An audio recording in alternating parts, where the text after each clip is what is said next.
Detective Sarah Martinez had seen the darkest corners of human nature during her 15 years on the force, but nothing could have prepared her for the tiny figure that lay curled in the pediatric hospital bed like a broken doll.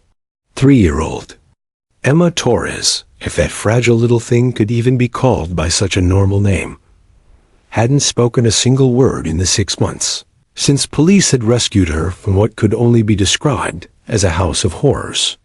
The fluorescent lights hummed overhead, casting harsh shadows across Emma's pale face as Sarah pulled up a chair beside the bed.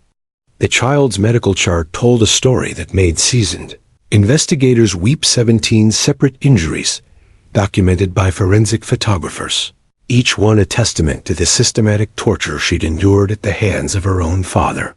Cigarette burns dotted her tiny arms like grotesque polka dots, and the X-rays revealed 2 previously broken ribs that had healed incorrectly. Evidence of abuse that had gone on far longer than anyone had initially realized. "Hey there, sweetheart," Sarah whispered, her voice barely audible in the sterile room. Emma's eyes, once probably bright and full of life, remained fixed on the ceiling, as if she were looking through the hospital walls into some distant place, where pain couldn't reach her.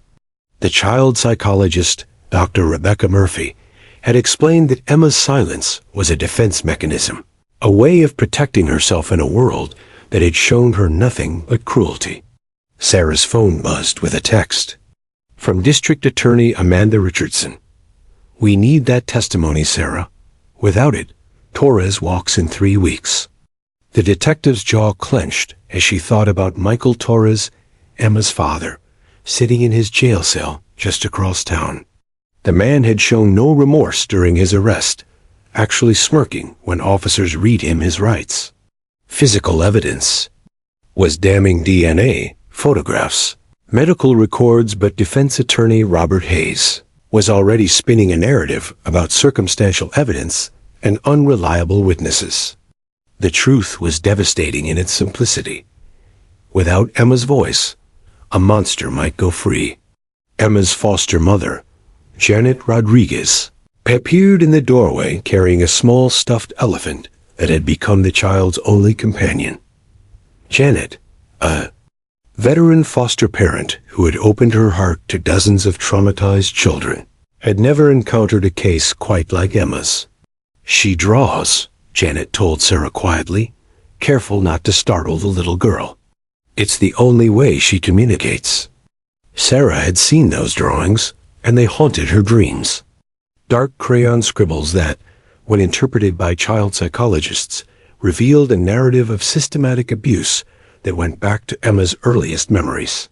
Stick figures of a large man hurting a small girl. Red marks covering tiny bodies. Images of closets drawn as prison cells.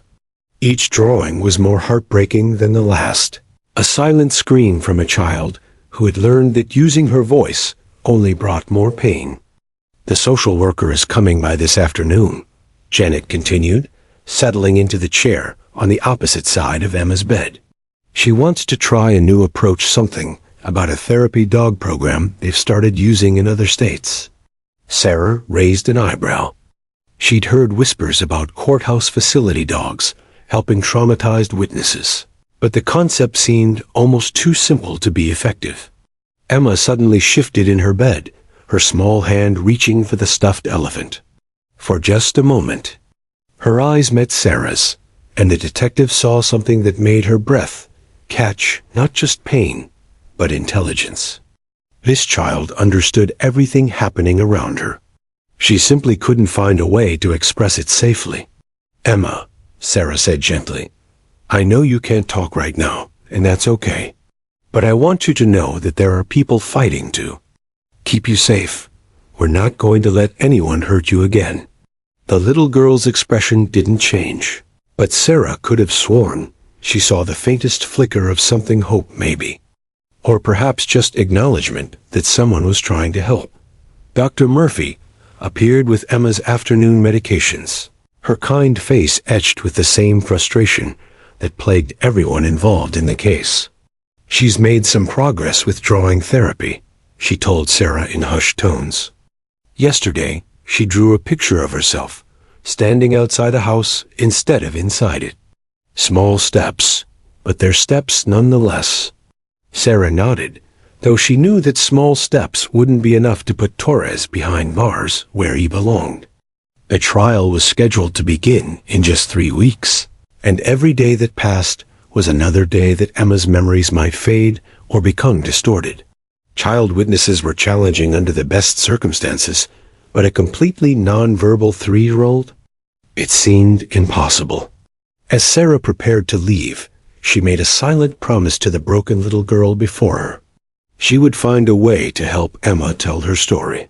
She would make sure that Torres paid for every single injury, every moment of terror, every night that Emma had spent locked in that closet, praying for someone to save her.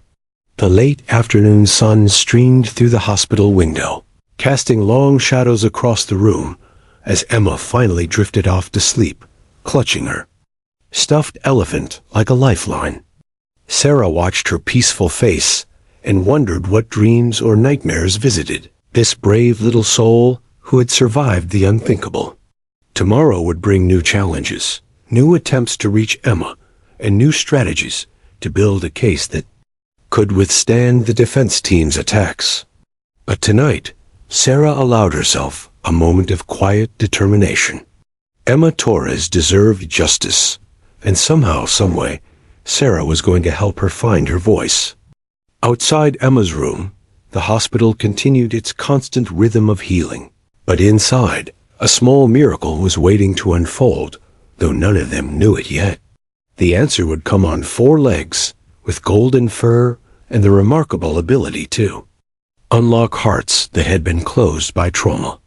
A silent angel was about to meet her guardian. The morning sun cast golden rays through the windows of the Children's Advocacy Center as Rex bounded through the automatic doors, his magnificent coat gleaming like spun gold under the fluorescent lights. At 4 years old and weighing 95 pounds, he was an imposing figure, but his gentle brown eyes and naturally calm demeanor immediately put everyone at ease. This wasn't just any golden retriever. Rex was a specially trained courthouse facility dog with an extraordinary gift that had transformed the lives of dozens of traumatized children across 3 states. Officer Maria Santos, Rex's handler and partner for the past 2 years, smiled as she watched him automatically perform his entrance routine. Rex paused just inside the doorway, surveying the room with intelligent eyes, assessing the emotional temperature of everyone present. His training had taught him to read human stress. Signals rapid breathing, tense body language, elevated voices, and respond accordingly. Today, the tension in the building was palpable. "I still think this is a long shot," muttered Lisa Chun, Emma's social worker, as she nervously adjusted her glasses. Lisa had been working with traumatized children for 8 years, and Emma's case was unlike anything she'd encountered. The child's complete withdrawal from human contact seemed impenetrable, built from months of conditioning that silence meant survival. Dr. Rebecca Murphy emerged from her office, carrying a thick file folder. "Actually, Lisa, the success rates are quite remarkable," she said, settling into one of the comfortable chairs arranged in the center's main consultation room. The University of California did a comprehensive study last year on animal-assisted therapy with nonverbal trauma victims. Children who hadn't spoken in months suddenly began communicating when introduced to properly trained therapy animals. Rex's ears perked up at the sound of Dr. Murphy's calm, measured voice. He had worked with her before on several cases, and he recognized her as one of the safe people whose energy projected nothing but healing intentions. Slowly, deliberately, he walked over and placed his massive head against her knee, a gesture that never failed to amaze observers with its gentleness. Maria knelt beside Rex, running her fingers through his perfectly groomed coat. Rex underwent 18 months of specialized training before he was certified for courthouse work. She explained to the skeptical social worker, "He's learned to recognize signs of trauma, panic attacks, and emotional distress. But more than that, he seems to have an intuitive understanding of when someone needs him most. The training had been intensive and emotionally challenging for both Rex and Maria. They had worked with child psychologists, legal experts, and other traumatized witnesses to understand the delicate balance required for this work. Rex had learned to remain perfectly still during difficult testimonies, to provide comfort without distraction, and most importantly, to sense when a child was ready to trust again. "Tell me about some of his other cases," Lisa requested, though her tone suggested she was still reserving judgment. She had seen too many well-intentioned interventions fail with severely traumatized children, and Emma's case felt particularly fragile. Maria's expression grew thoughtful as she recalled Rex's most memorable successes. There was 7-year-old Marcus in San Diego, hadn't spoken after witnessing his mother's murder. Rex sat with him for 6 sessions before Marcus whispered his first word, safe. Within 2 weeks, Marcus was able to testify against his father's killer. She paused, her voice growing softer. Then there was little Sophia in Sacramento. 4 years old, similar circumstances to Emma's case. Physical and emotional abuse by her stepfather. Rex seemed to understand that she needed someone who wouldn't judge her, wouldn't ask questions she wasn't ready to answer. Dr. Murphy nodded knowingly. Children often project human emotions onto animals, especially dogs. They see them as completely trustworthy and capable of betrayal, manipulation, or harm. For a child who has been systematically abused by the adults who are supposed to protect her, that perception can be life-changing. Rex suddenly lifted his head, his attention drawn toward the hallway. His acute hearing had picked up the sound of approaching footsteps, 2 sets, one adult and one much smaller. His tail began a slow, controlled wag as he recognized the emotional signatures of people in distress. This was why he was here. "She's coming," Maria whispered, noting Rex's alert posture. "Remember, no sudden movements, no loud voices. Let Rex set the pace for any interaction." Through the floor-to-ceiling windows, they could see Janet Rodriguez, walking slowly down the corridor, her hand gently guiding a small figure beside her. Emma Torres moved like a ghost, her tiny frame almost swallowed by the oversized purple sweater that Janet had bought her just last week.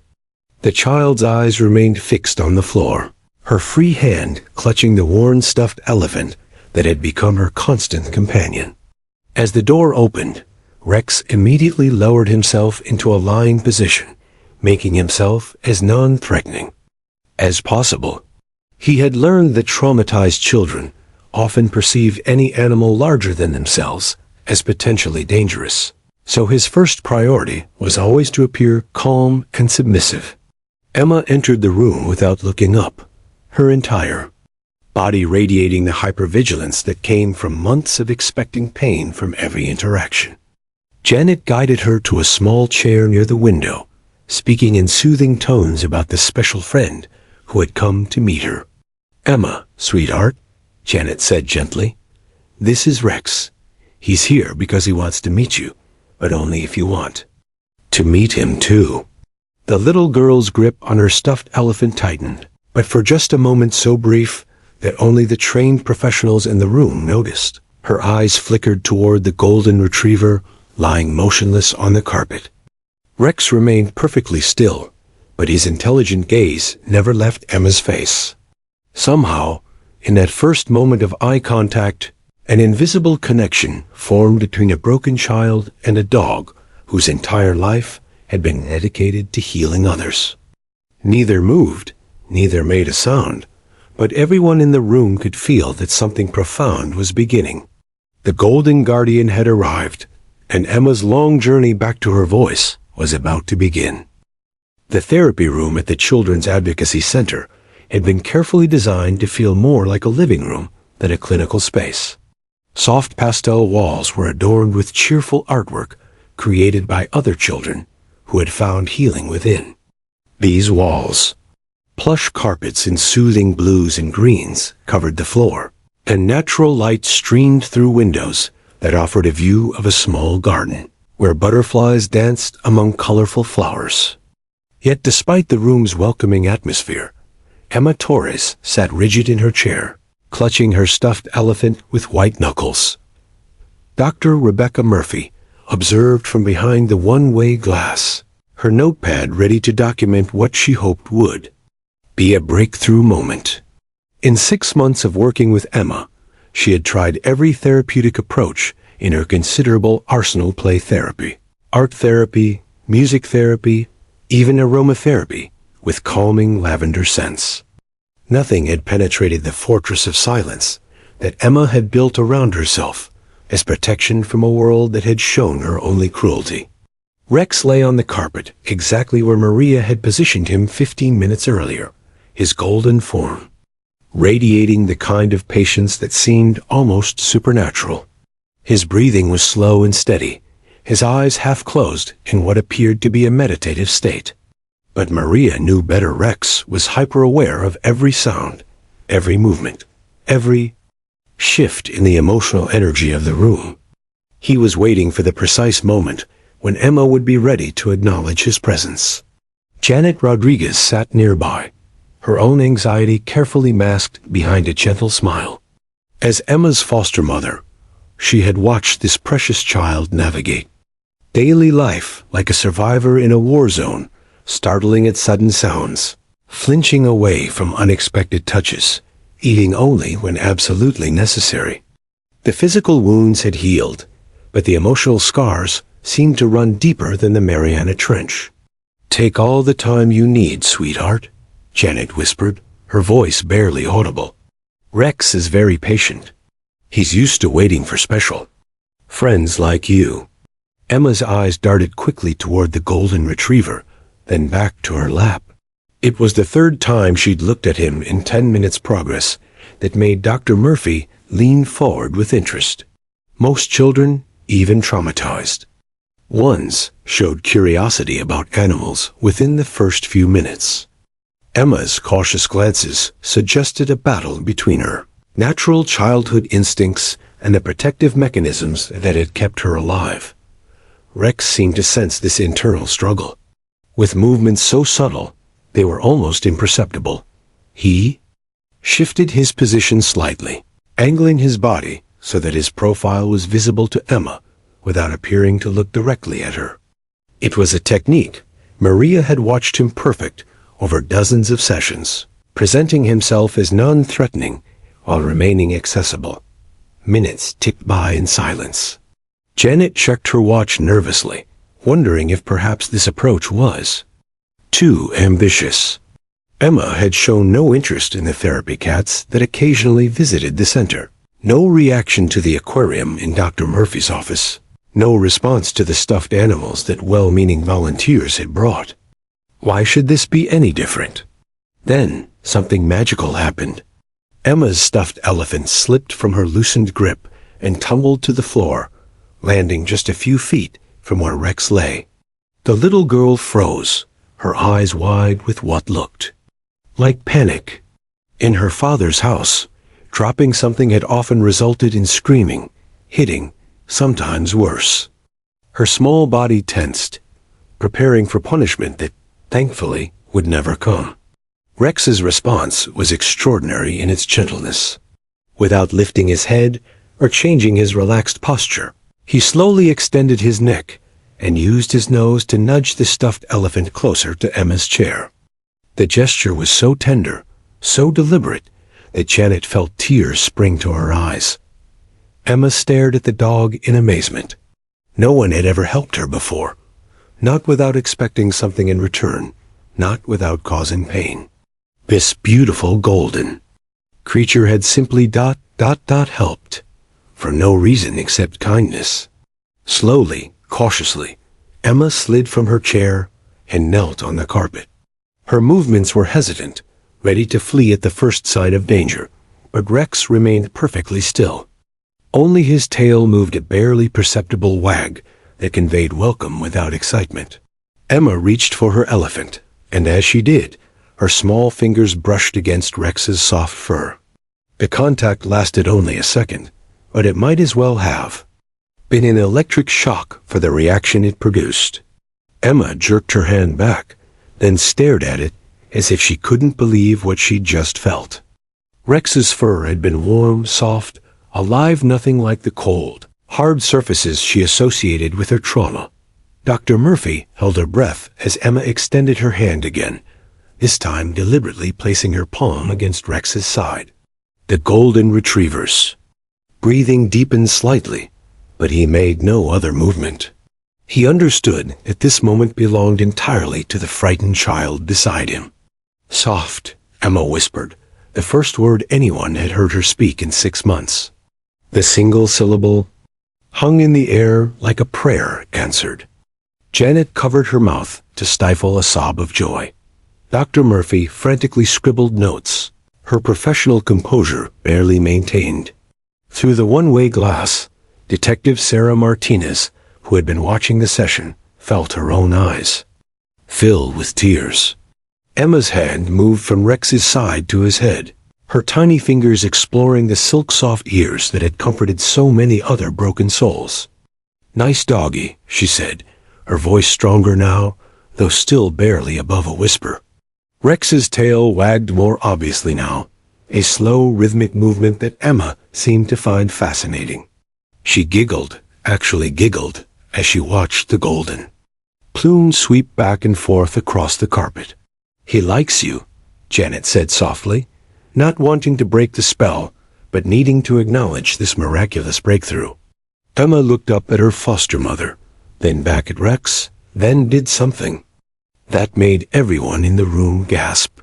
She smiled, a real, genuine smile that transformed her entire face from a mask of fear into the beautiful child she had always been underneath the trauma. As if sensing that he had accomplished his mission for the day, Rex carefully lifted his head and placed it gently in Emma's lap. The little girl's arms came around his neck in a tentative hug, and for the first time in months, she looked truly peaceful. The Golden Guardian had worked his first miracle. 3 weeks had passed since Emma's breakthrough with Rex, and the Children's Advocacy Center had become a place of cautious hope. Every Tuesday and Friday, at exactly 2 p.m., Emma would arrive with Janet, her small hand clasped tightly around her foster mother's fingers, but her eyes now immediately seeking out the golden form that had become her anchor in a turbulent world. The transformation wasn't traumatic trauma. Recovery never was, but it was undeniable. Dr. Rebecca Murphy had restructured her entire approach around these sessions with Rex. Her office, once filled with traditional therapeutic tools, now resembled a comfortable living room where a little girl and her canine confidant could build trust at their own pace. Rex had claimed a spot on the thick burgundy carpet near the window, where afternoon sunlight created a golden halo around his fur. Emma had taken to bringing him small gifts, a dandelion picked from the center's garden, a crayon drawing of a yellow dog, once even half a cookie from her lunch. "The attachment is remarkable," Dr. Murphy confided to Detective Sarah Martinez during one of their weekly consultations. "Emma shows classic signs of selective mutism with humans, but with Rex, she's beginning to exhibit normal childhood behaviors. Yesterday, she spent 20 minutes teaching him to shake hands with her stuffed elephant." Sarah nodded, though her expression remained troubled. The trial was now only 8 weeks away, and District Attorney Amanda Richardson was growing increasingly anxious about their case.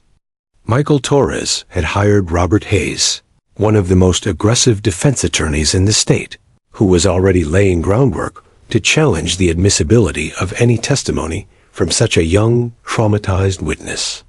But today felt different. Emma entered the therapy room with an unusual energy, almost bouncing on her toes as she spotted Rex waiting in his usual place. The golden retriever's tail began its familiar slow wag, and he lowered his head in the submissive posture that had become their greeting ritual. "Hi, Rex," Emma said clearly, words that still brought tears to the adults who remembered her months of silence.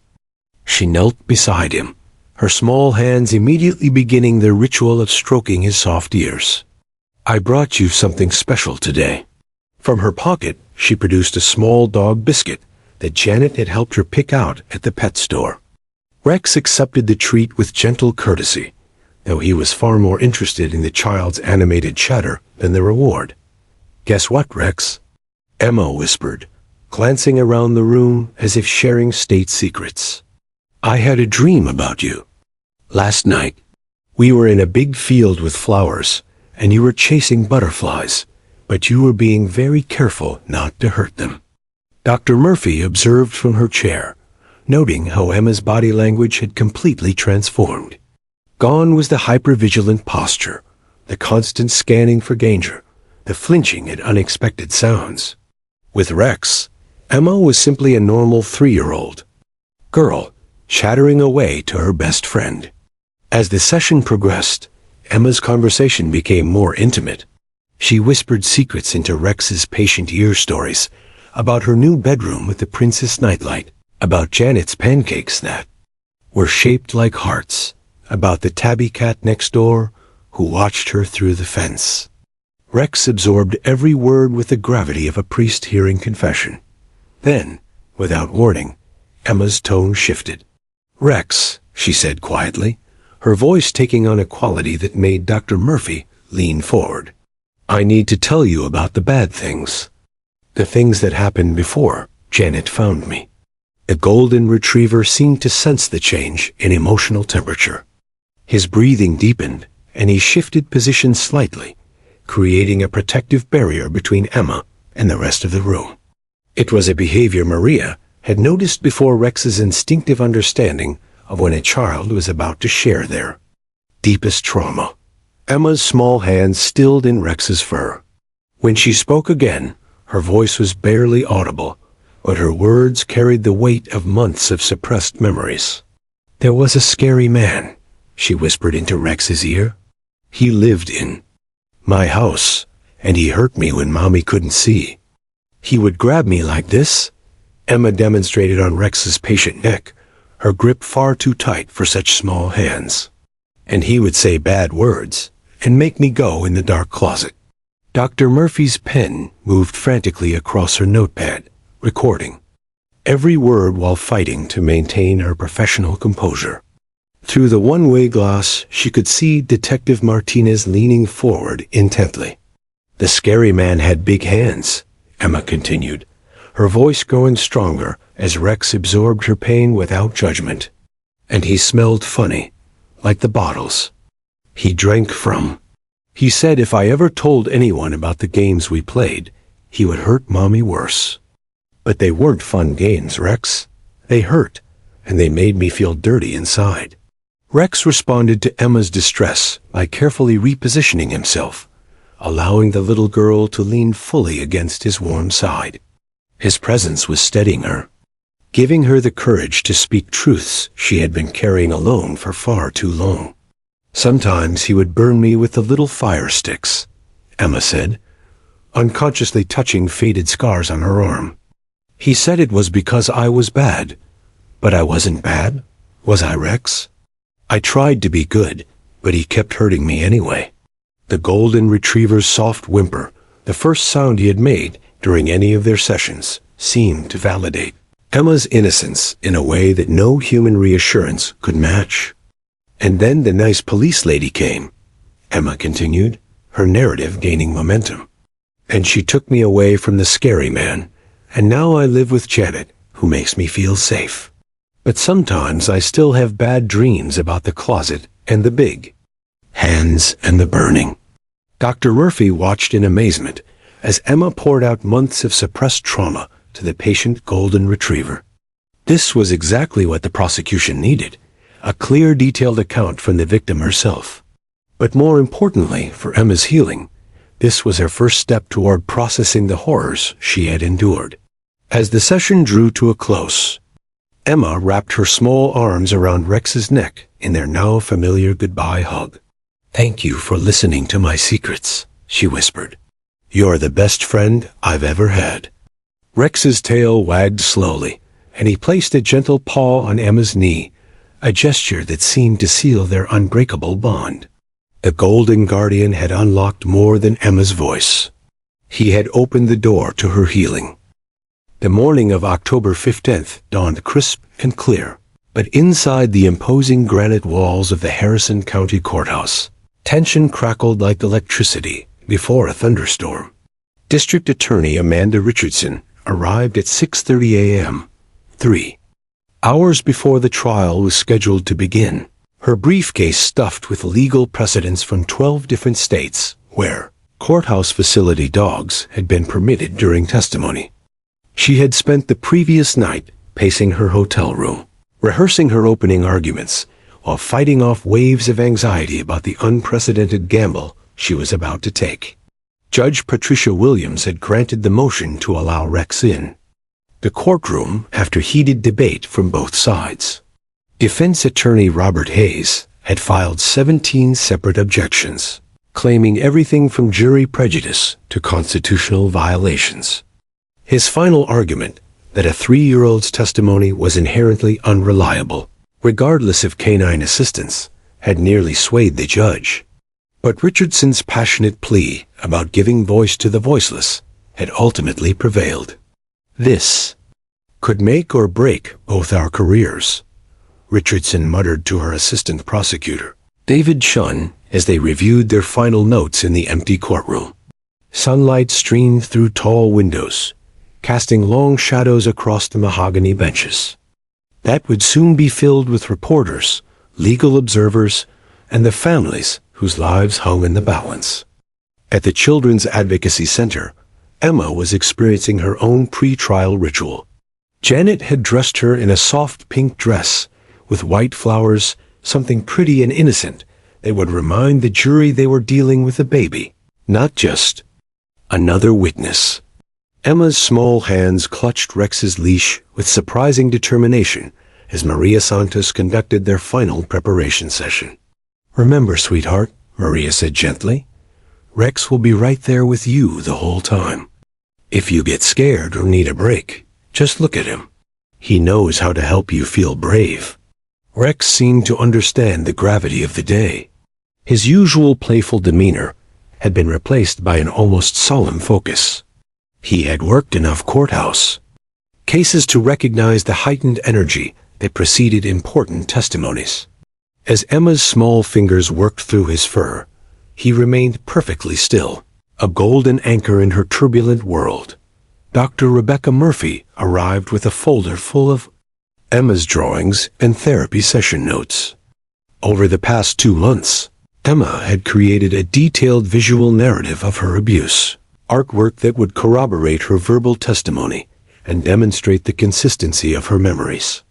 But nothing in that folder would be as powerful as the living, breathing relationship between the little girl and her canine protector. The courthouse began filling with spectators at 8:30 a.m. News vans lined the street outside, their satellite dishes reaching toward the sky like mechanical flowers seeking sunlight. This wasn't just a local story anymore. Legal experts from across the nation were watching to see how this unprecedented use of a facility dog would unfold. Michael Torres sat in the defendant's chair, his orange jumpsuit replaced by an ill-fitting gray suit that his public defender had procured. At 34, he looked older than his years, his face bearing the marks of jail fights and sleepless nights. When asked by reporters if he had anything to say to his daughter, his only response had been a crude gesture that made headlines in the evening news. Defense attorney Robert Hayes paced behind the defendant's table like a caged predator.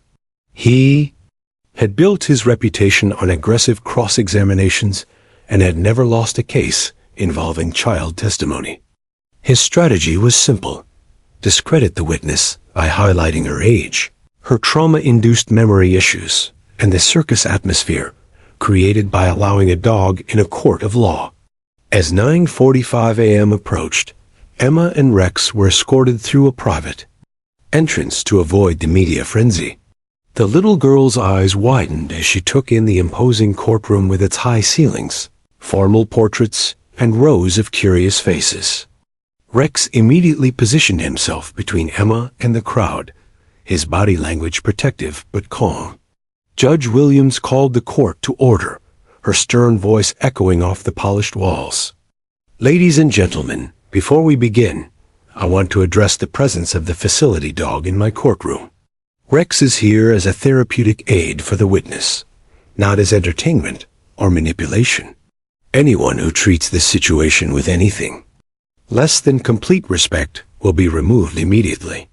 The jury's 7 women and 5 men, ranging in age from 23 to 68, watched with fascination as Emma was sworn in at the specially modified witness stand.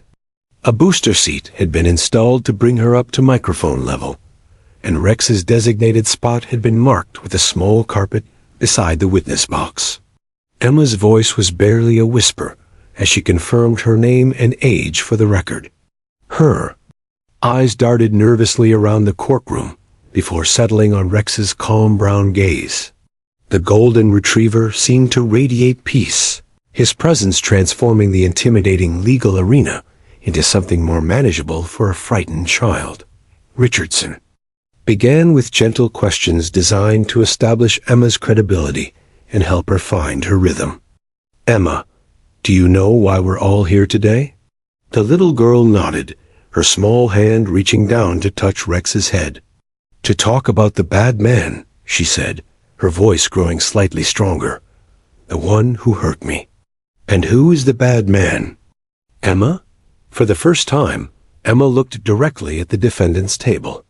Michael Torres stared back at his daughter with an expression that combined rage and disbelief. The man who had terrorized her for years now looked smaller somehow, diminished by the bright lights and formal proceedings. "That's him," Emma said, clearly, pointing at her father. "That's the scary man who hurt me, and Mommy." A ripple of movement swept through the courtroom as reporters leaned forward and jury members adjusted in their seats. Rex remained perfectly still, but his ears had swiveled toward Emma, tuned to any change in her emotional state. The real testimony was about to begin, and everyone in the room could feel the weight of the moment. Justice hung in the balance, waiting for a 3-year-old girl and her golden guardian to find the courage to speak truth to power. The courtroom had settled into the familiar rhythm of legal proceedings, with District Attorney Amanda Richardson carefully guiding Emma through preliminary questions designed to establish her competency as a witness. The little girl's voice remained small but clear as she answered basic inquiries about her age, where she lived, and whether she understood the difference between truth and lies.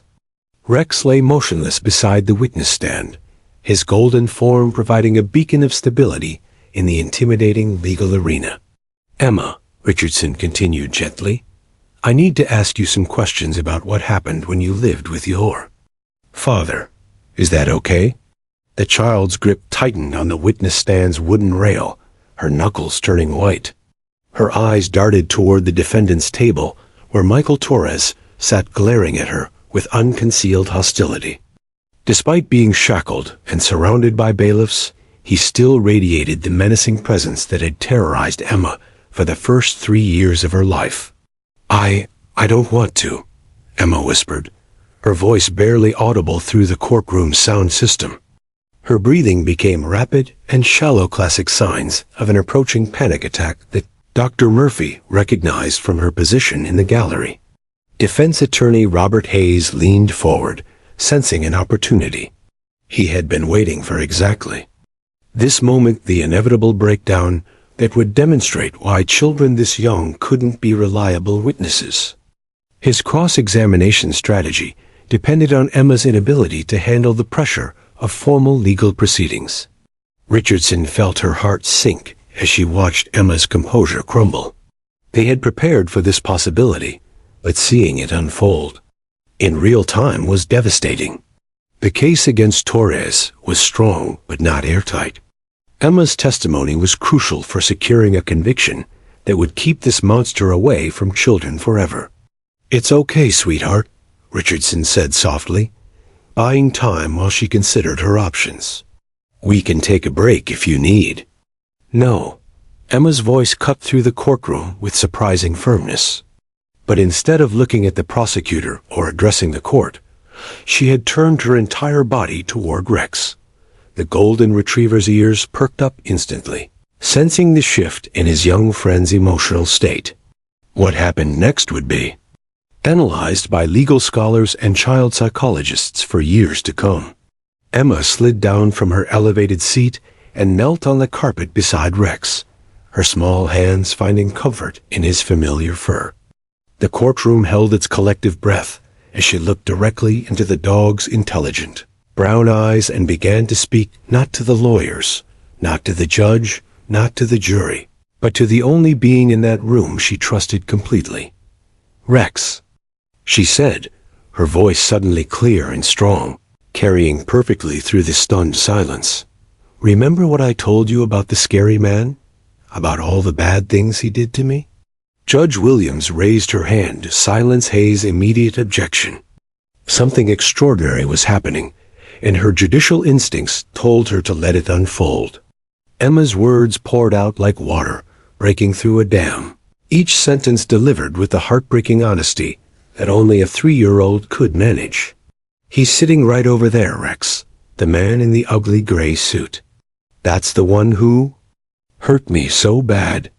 Rex's tail moved in the slightest acknowledgement, encouraging Emma to continue. The golden retriever seemed to understand that this moment belonged entirely to the brave little girl beside him. "Remember I told you about the burning, Rex? He would hold those little fire sticks against my arms when I cried too loud. Look, I still have the marks." Emma pushed up her sleeves, revealing faded but unmistakable circular scars that made several jury members gasp audibly.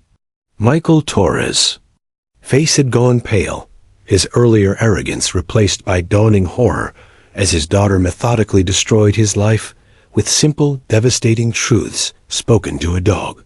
"And the dark closet, Rex, you remember that story too, don't you?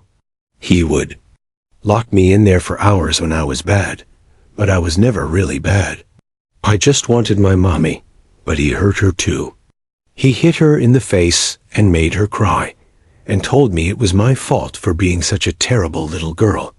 The courtroom was absolutely silent, except for Emma's clear voice and the subtle scratch of the court reporters' fingers flying across her machine.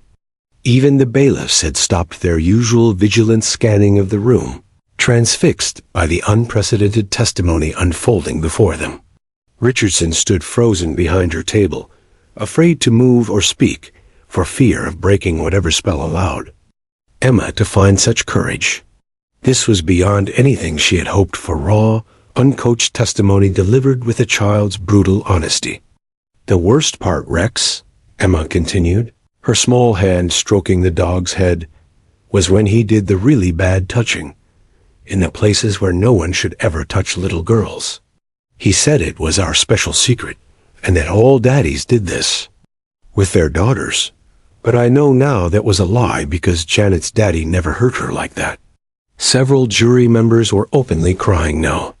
The foreman, a grandfather of 3, wiped his eyes with a handkerchief while staring at Torres with undisguised disgust. Hayes finally found his voice, jumping to his feet with a vigorous objection. "Your Honor, this is highly irregular. The witness is not even addressing the court." "Overruled," Judge Williams said firmly, her own voice thick with emotion.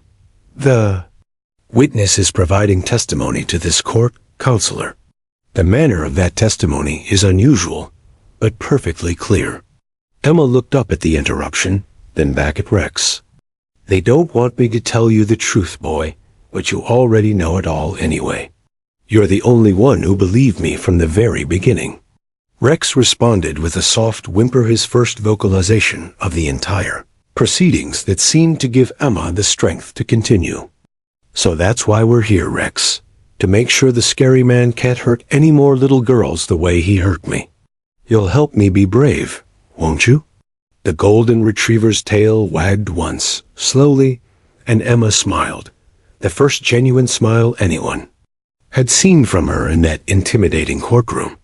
The moment that would change everything was complete. The aftermath of Emma's extraordinary testimony created a seismic shift in the courtroom atmosphere that even veteran legal professionals had never witnessed.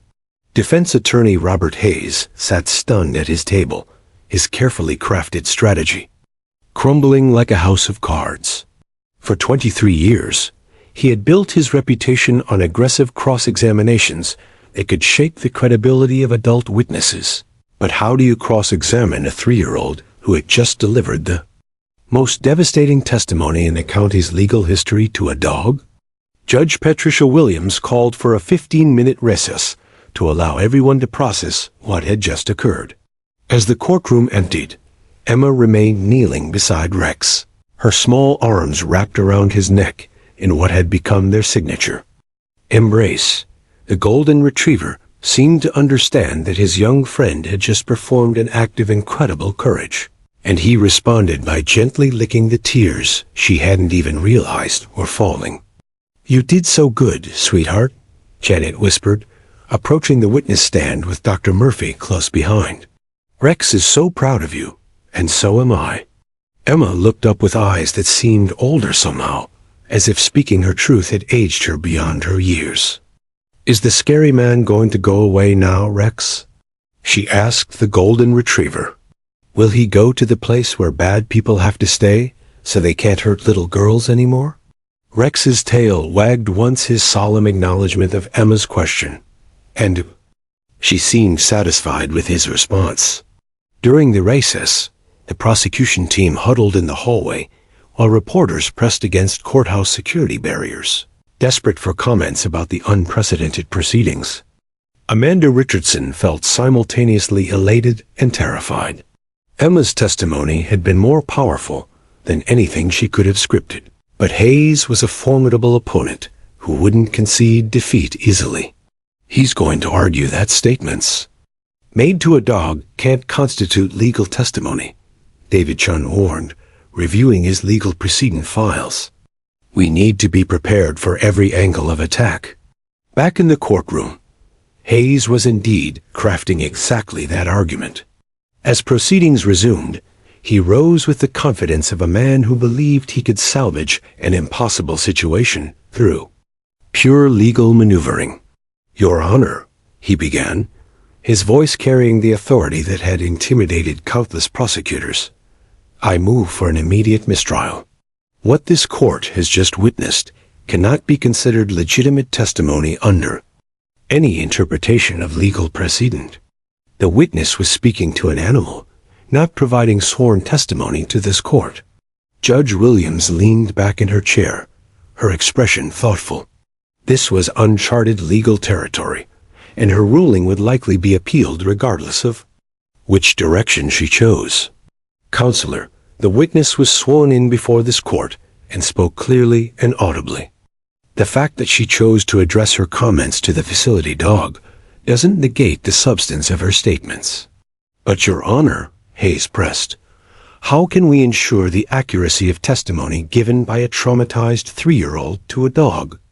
There's no legal framework for this situation.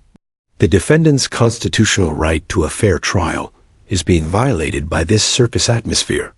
Richardson rose to respond, her voice steady despite the magnitude of the moment. "Your Honor, the witness provided clear, detailed testimony that corroborates every piece of physical evidence in this case. The scars she showed this court match perfectly with the medical examiner's photographs.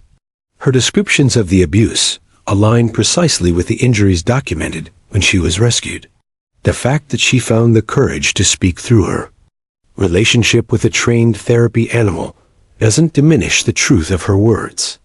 The judge's gaze swept across the courtroom, taking in the rapt attention of the jury, the intense focus of the media, and most importantly, the small figure of Emma still kneeling beside her canine protector. "Mr. Hayes, your objection is noted, but overruled. The witness provided coherent, detailed testimony that is admissible in this court. The jury will be instructed that they may consider the unusual circumstances when weighing the credibility of the testimony, but it stands as evidence in this case. Hayes' face reddened with frustration, but he pressed on. Then I demand the right to cross-examine the witness using traditional methods. Absolutely not, Judge Williams replied firmly. This court will not subject a 3-year-old trauma victim to aggressive cross-examination, especially given the effectiveness of the current format. If you have questions for the witness, you may pose them gently, and she may respond in whatever manner feels comfortable to her. The defense attorney realized he was trapped. Any aggressive questioning of Emma would backfire spectacularly with the jury, but gentle questions were unlikely to undermine testimony that had been so powerfully delivered. He made one last desperate attempt. Your Honor, I'd like to call Dr. Patricia Henley, a child psychologist, to testify about the reliability of testimony from traumatized preschoolers. Dr. Henley may testify about child psychology in general. The judge allowed, but she will not be permitted to specifically attack this witness's credibility without having examined her personally. As Dr. Henley took the stand, it became clear that Hayes' strategy was backfiring. The child psychologist, despite being a defense witness, acknowledged that Emma's testimony showed remarkable consistency and detail for a child her age. More damaging to the defense, Dr. Henley confirmed that the specific injuries and behaviors Emma described were entirely consistent with severe child abuse.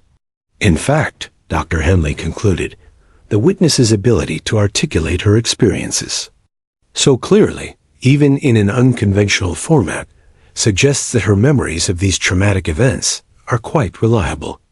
Meanwhile, Michael Torres sat slumped in his chair, the weight of his daughter's words crushing whatever defiance he had maintained. The man who had terrorized Emma for years now looked like exactly what he was, broken predator whose crimes had finally caught up with him. As the day's proceedings drew to a close, Emma was gently escorted from the witness stand, her hand firmly clasped around Rex's leash. She had done something extraordinary. She had found her voice and used it to ensure that justice would finally be served. The courtroom had witnessed history in the making, and tomorrow would bring the verdict that everyone already knew was inevitable. Emma Torres, with the help of her golden guardian, had spoken truth to power, and that truth would set her free. The jury deliberation lasted exactly 1 hour and 47 minutes, a remarkably short time for a case of such magnitude, but the evidence had been overwhelming. When the 12 citizens filed back into the courtroom, their faces bore the unmistakable weight of the decision they had reached. Emma wasn't present for the verdict reading. Judge Williams had determined that the 3-year-old had endured enough trauma in formal legal settings. Instead, she waited in the Children's Advocacy Center with Janet, Dr. Murphy, and Rex, coloring pictures of golden retrievers while the adults monitored their phones for updates. Has anyone ever told you that you're the bravest little girl in the whole world? Janet asked, watching Emma carefully shade Rex's ears with a yellow crayon. Emma looked up thoughtfully. Rex says I'm brave, but I think he's the brave one. He helped me find my big girl voice when I was too scared to use it. The golden retriever, lying contentedly beside Emma's art station, seemed to understand that his most important work was complete. His tail wagged lazily as Emma showed him her latest masterpiece, a drawing of a small girl and a large dog standing together under a rainbow, with a scary dark figure locked behind bars in the corner. At the courthouse, Foreman David Martinez stood to deliver the verdict that would echo through legal history. Michael Torres, flanked by bailiffs, showed no emotion as the words rang out through the packed courtroom. Guilty on all counts. The charges were extensive aggravated child abuse, sexual assault of a minor, child endangerment, and kidnapping. Combined, they carried a sentence of life in prison without possibility of parole. District Attorney Amanda Richardson felt tears of relief and vindication streaming down her face. This victory belonged to Emma, to every child who had been silenced by fear, and to the remarkable golden retriever who had helped unlock the truth. As Torres was led away in shackles, his brief attempt to look back toward where Emma had testified was blocked by the bailiffs who seemed to take personal satisfaction in denying him even that small cruelty. The courtroom erupted in quiet celebration, if such a thing were possible. Victim advocates hugged prosecutors. Dr. Murphy wiped away tears of professional pride, and Detective Sarah Martinez felt the weight of 6 months of investigation finally lift from her shoulders. But the most important celebration was happening 3 miles away, where a little girl was learning that justice had finally been served. When Janet's phone rang with the news, Emma was teaching Rex a new trick she had learned from watching YouTube videos. "Sit, Rex. Now stay. Good boy." The golden retriever played along with the enthusiasm he showed for all of Emma's games, his patience seemingly infinite. "Emma, sweetheart," Janet said gently, kneeling down to the child's eye level, "I have some very important news. The scary man can never hurt you again. The judge said he has to stay in the bad people jail forever and ever." Emma's eyes widened, and she looked immediately to Rex for confirmation. The golden retriever's tail wagged vigorously, as if he too understood the magnitude of this moment. "Forever and ever?" Emma asked, needing to be absolutely certain. "Forever and ever," Janet confirmed. Emma threw her small arms around Rex's neck, burying her face in his fur. "We did it, Rex. We told the truth, and the grown-ups believed us." Her joy was infectious, filling the room with a lightness that hadn't existed since the nightmare began. But the true measure of Emma's healing wouldn't be found in courtroom victories. Over the following months, her transformation was remarkable. The timid, silent child, who had once flinched at sudden movements, gradually blossomed into a chattering preschooler who asked endless questions about everything from butterflies to dinosaurs. Her nightmares became less frequent, replaced by dreams about playing with Rex in sunny meadows. 6 months after the trial, Emma stood in the backyard of her new permanent home. Janet had officially adopted her, making their family bond legal and unbreakable. Rex, now semi-retired from courthouse duty, had become Emma's permanent companion through a special arrangement with the K9 Companions program. The golden retriever split his time between light therapy work and serving as Emma's personal guardian. "Angel, look, Rex," Emma called excitedly, pointing to a butterfly that had landed on the rose bush Janet had planted in celebration of the adoption. "It's not scared of us at all." Rex ambled over to investigate, his movements more relaxed now that his most important mission was complete. He had saved dozens of children during his career, but none would hold a place in his heart quite like the tiny girl who had found her voice by speaking to him. The case had indeed sparked a nationwide revolution in how the legal system approached child witnesses. The Emma Protocol, as legal scholars had dubbed it, was being implemented in courthouses across 38 states. Hundreds of courthouse facility dogs were being trained to provide the same kind of support that Rex had given to Emma, ensuring that other traumatized children would have voices too. Dr. Murphy published her research on the case in the Journal of Child Psychology, titling her paper, "Interspecies Communication in Trauma Recovery: How One Golden Retriever Changed Legal History." The article became one of the most cited works in therapeutic jurisprudence, inspiring a new generation of child advocates to explore innovative approaches to helping young victims. Emma started kindergarten that fall, carrying with her a small photograph of Rex in her backpack for courage during difficult moments.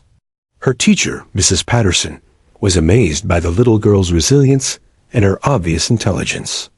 When Emma raised her hand to answer questions, her voice rang clear and strong, no longer the whisper of a frightened victim, but the confident tone of a child who knew she was safe, loved, and heard.